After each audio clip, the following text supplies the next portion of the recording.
الحمد للہ وکفی وسلام علی عبادہ الذین اصطفی اما بعد فاعوذ باللہ من الشیطان الرجیم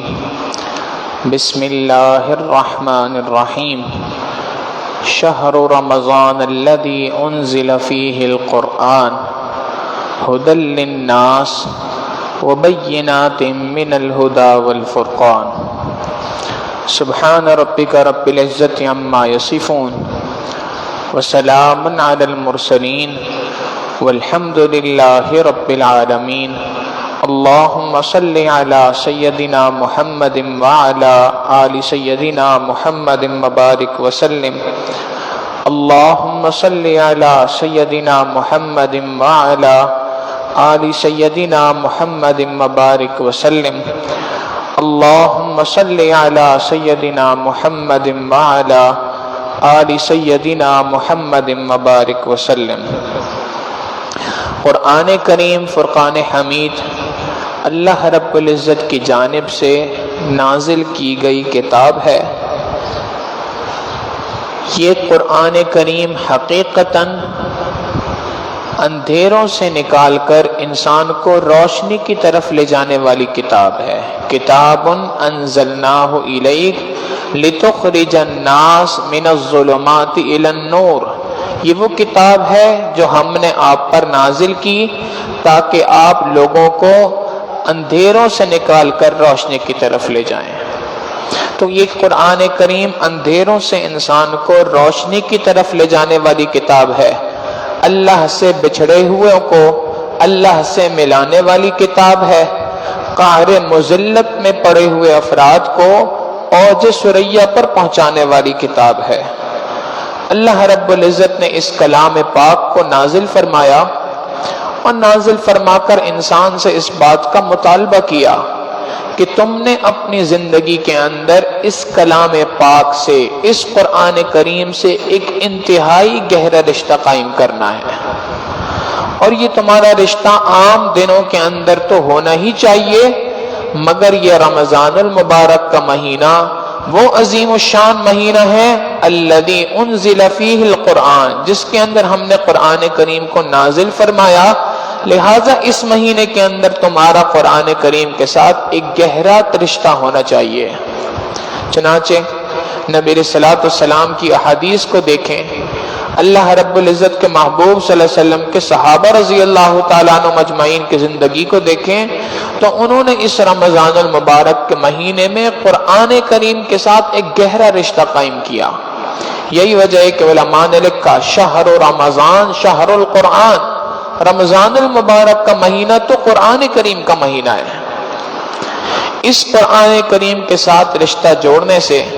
قرآن کریم کے ساتھ تعلق قائم کرنے سے اللہ رب العزت چار بڑے بڑے فائدے انسان کو نصیب فرماتے ہیں۔ قرآن کریم کے ساتھ رشتہ جوڑنے کے چار بڑے بڑے فوائد ہیں۔ سب سے پہلا فائدہ کہ جو کوئی شخص بھی قرآن کریم کے ساتھ اپنا رشتہ جوڑتا ہے،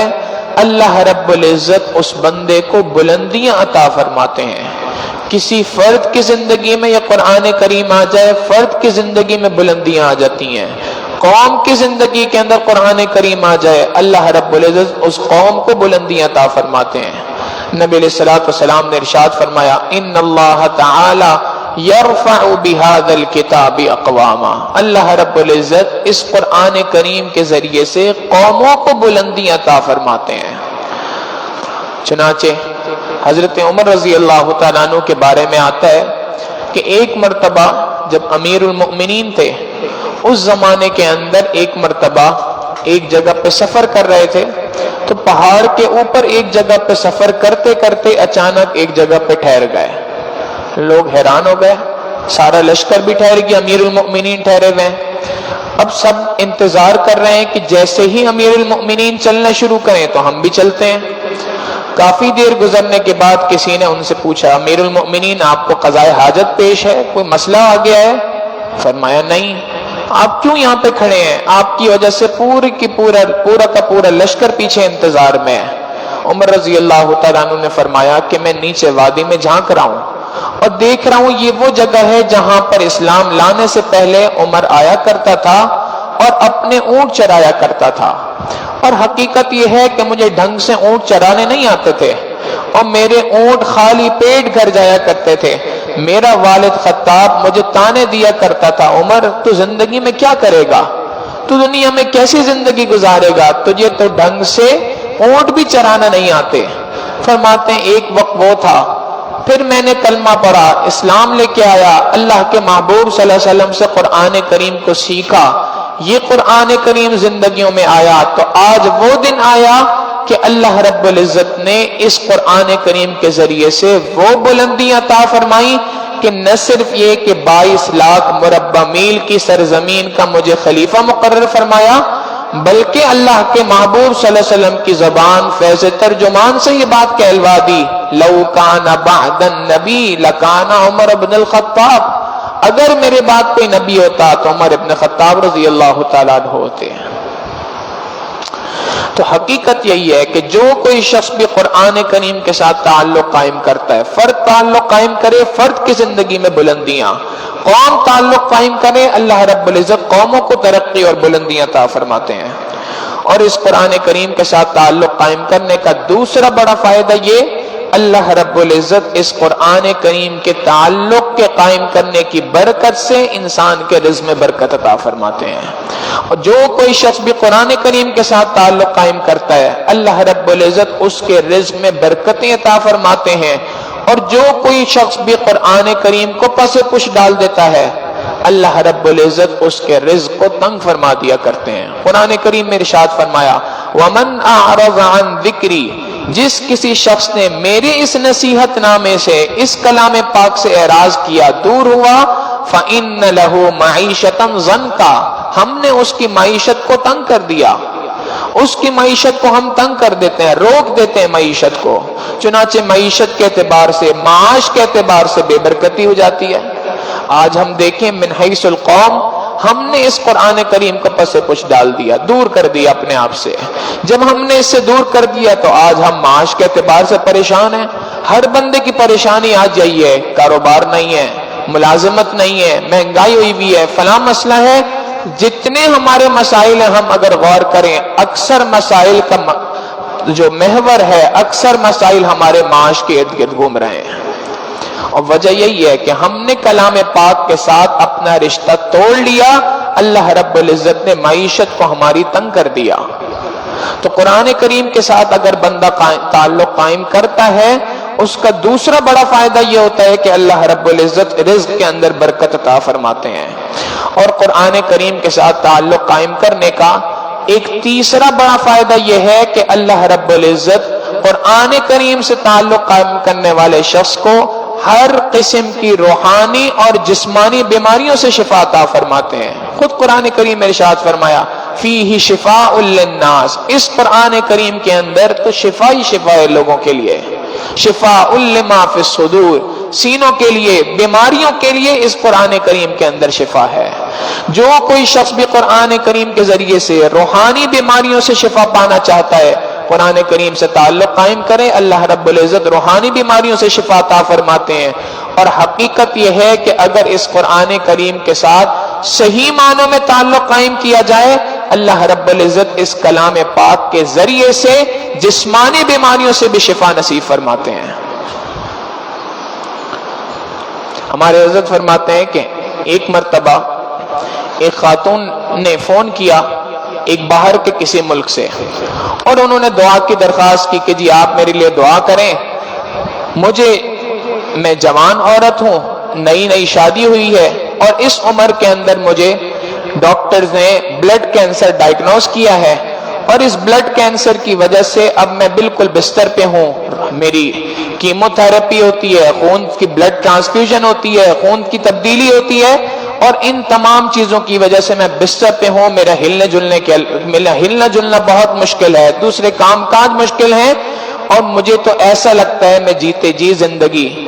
جیتے جی ہی مر چکی ہوں، اور مجھے اب سمجھ نہیں آتا کہ میں بقیہ زندگی کیسے گزاروں گی۔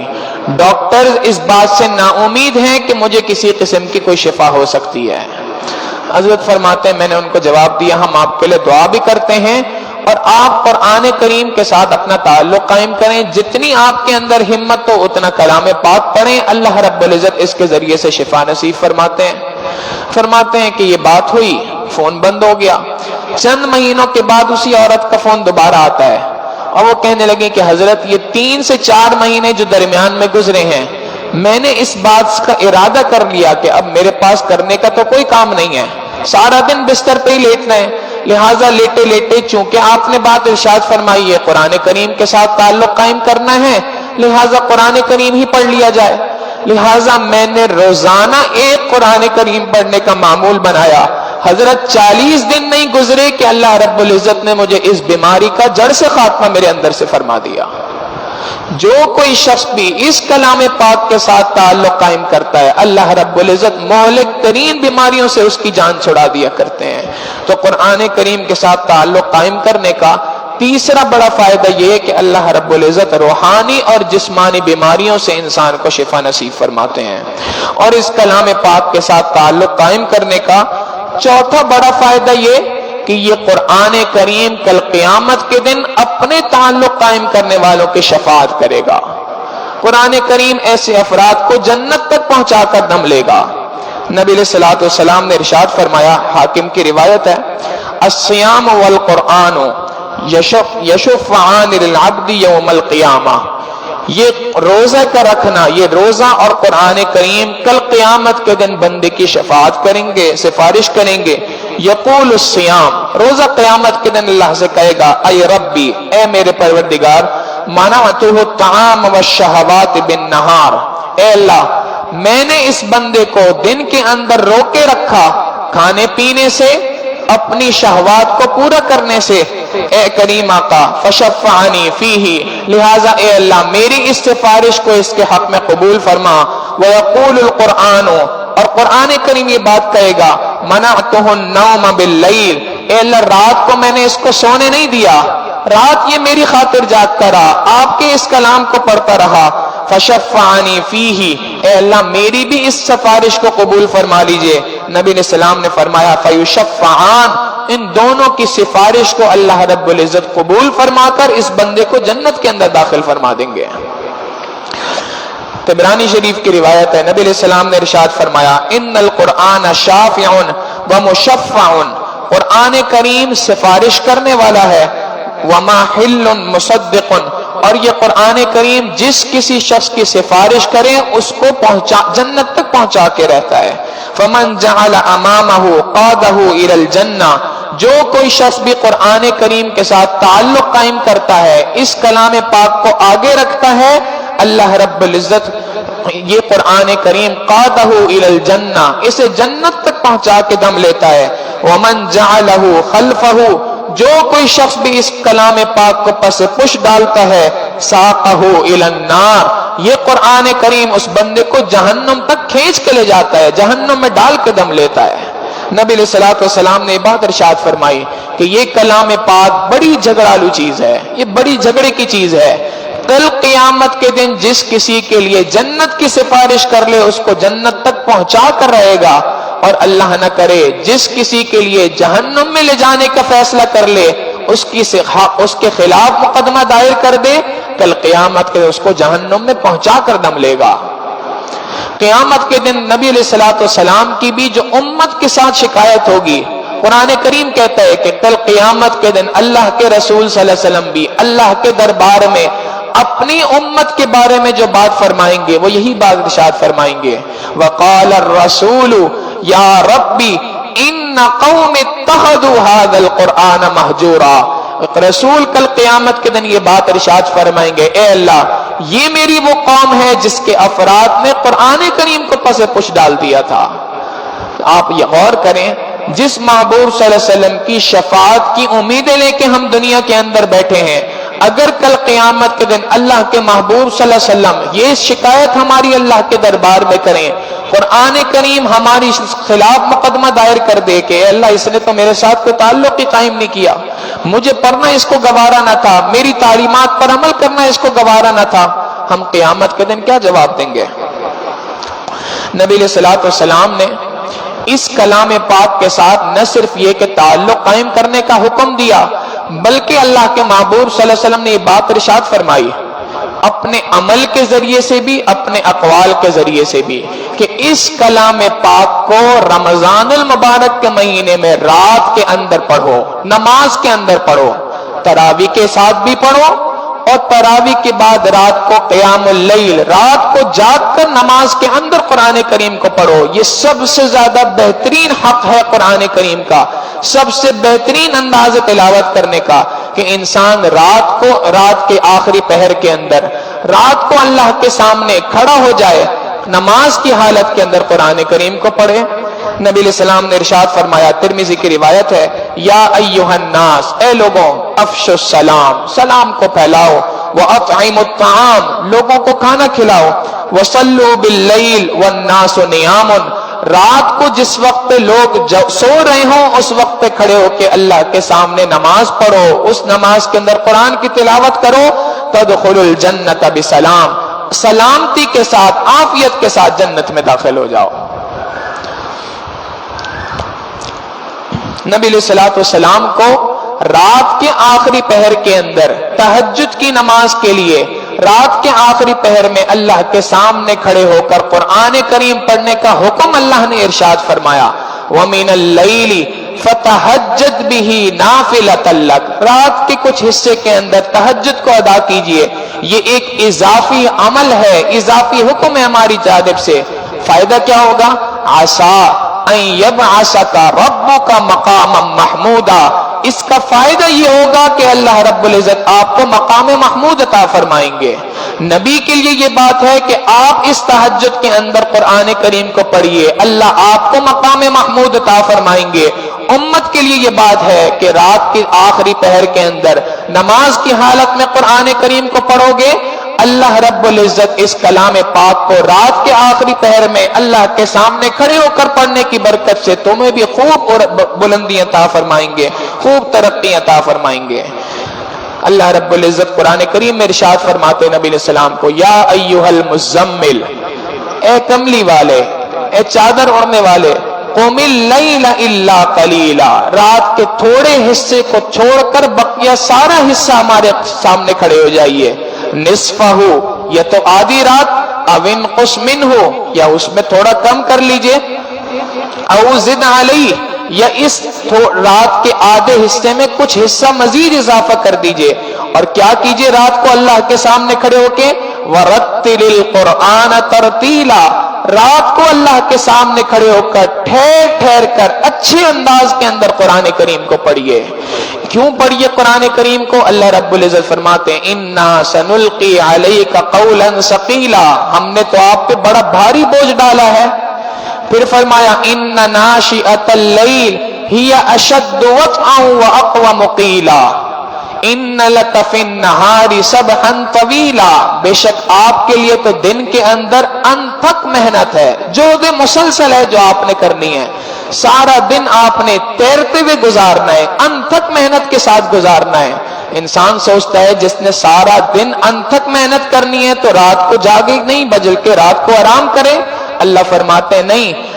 چونکہ آپ نے سارا دن انتھک محنت کرنی ہے، لہذا آدھی رات یا آدھی رات سے کچھ حصہ کم یا کچھ حصہ زیادہ